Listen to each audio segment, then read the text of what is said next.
From lukewarm to living sacrifice. Revelations chapter 3, verse 14 through 22. Romans chapter 12, verse 1 through 2. The temperature of the soul. There are mornings when the air itself feels undecided, not cold enough to wake the body, not warm enough to comfort it. A grayness hangs over the horizon, neither storm nor sunshine, just enough light to function, just enough calm to continue. And humanity often lives there, not in outright rebellion, not in burning devotion, not denying God, but not trembling before Him either. Words are spoken, songs are sung, rituals are kept, yet the soul remains untouched, unmoved, unchanged. Scripture names this condition. Christ Himself speaks its name, lukewarm. Not frozen in hostility, not aflame with love, a temperature that makes heaven grieve, and Christ speak the holy severity. Today the risen Lord addresses His church, not to shame, but to awaken, not to destroy, but to heal. The call is clear, urgent, and merciful. From lukewarm religion to living sacrifice, the offering left on the table. Imagine a family gathering around a table for a long-awaited meal. The host has prepared everything at great cost. The table is set, the candles are lit, the invitation was sent long ago. But when the guests arrive, they eat distractedly. They pick at the food, they check their devices, talk over one another. No one tastes deeply, no one lingers. The meal meant to unite becomes merely functional. The host watches, not offended by hunger, but by indifference, not angered by need, but wounded by half-hearted presence. This is the picture Scripture paints of lukewarm worship. Not absence from God, but distance while appearing near. And into this moment steps the voice of Christ. Let us pray. Holy and righteous Father, You who search hearts and test minds, You before whom no pretense survives, no secret remains hidden. We come now, not trusting in words, not leaning on habit, but confessing our need for You. Let Your Spirit breathe upon this moment. Sanctify the message. Humble the messenger, awaken the hearers. Where hearts are divided, unite them. Where zeal has faded, rekindle holy fire. Where we have offered leftovers, teach us again the beauty of surrender. Speak, Lord Jesus, You who walk among the lampstands, You who love Your church enough to rebuke and discipline. Grant ears to hear, grant hearts to obey, grant grace to respond. We ask this for the glory of God alone, through Christ our Lord. Amen. 1. Christ's verdicts on lukewarmness. Revelations chapter 3, verse 14 through 22, and Isaiah chapter 29, verse 13. I know your works. You are neither cold nor hot. The church in Laodicea was impressive by human standards. Wealthy city, thriving commerce, medical advancements, even spiritual activity continued uninterrupted. Yet Christ does not commend them. He diagnoses them. You say, I am rich, I have prospered, and I need nothing, not realizing that you are wretched, pitiful, poor, blind, and naked. Revelations chapter 3, verse 17. Self-satisfaction had replaced dependence. Comfort had smothered conviction.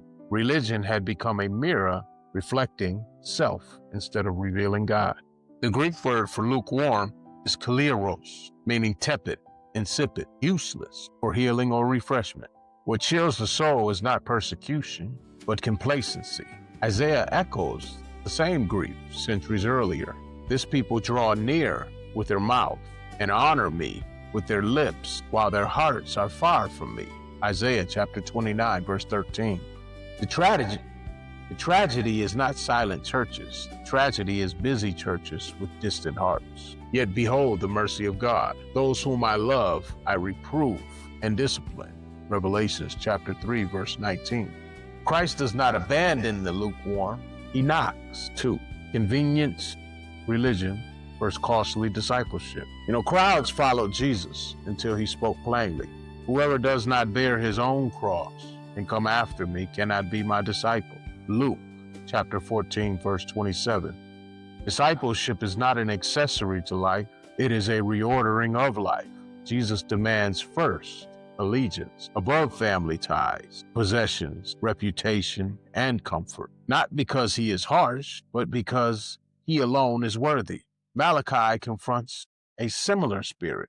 The people brought offerings, but not their best. Blind animals, lame sacrifices, leftovers from convenience. Try offering that to your governor.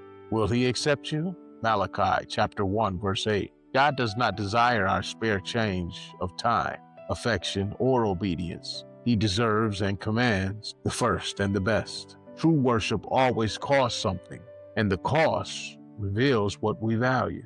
Hearers only versus doers of the word. James speaks with pastoral urgency.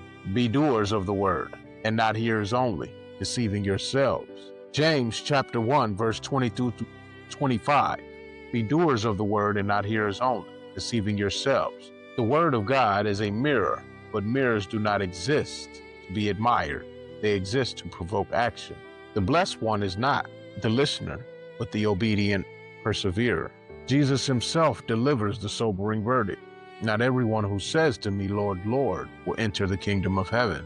Words alone cannot substitute for obedience. Even spiritual activity, even miracles cannot replace submission to Christ's will. Knowing Christ means being known by him, and being known by him means walking in obedience, pressing on to maturity. Scripture laments spiritual infancy that lingers too long. By this time, you ought to be teachers. Maturity is not measured by years, but by discernment, trained through practice. The Greek word for maturity is teleiotes, means completeness, fullness, arriving at intended purpose. And this growth is never solitary. When each part is working properly, the body builds itself up in love. Ephesians chapter 4, verse 16.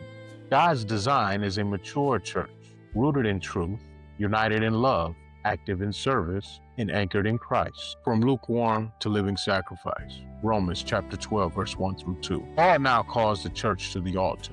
Present your bodies as a living sacrifice. The word, logikin, translated reasonable service, spiritual worship, true and proper worship, means thoughtful, whole life devotion.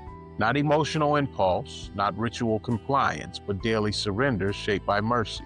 This is the opposite of lukewarm faith.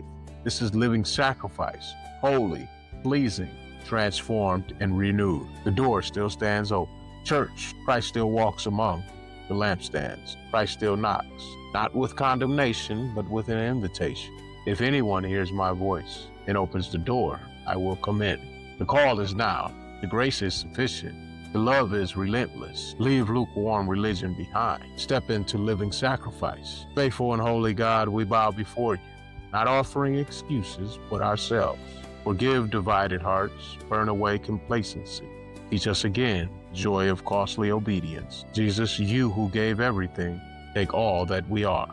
Make us living sacrifices, aflame with love for the glory of God and the life of the world. We open the door. Come in, Lord Jesus. In Christ Jesus' name, amen. This is The Hustle is Holy.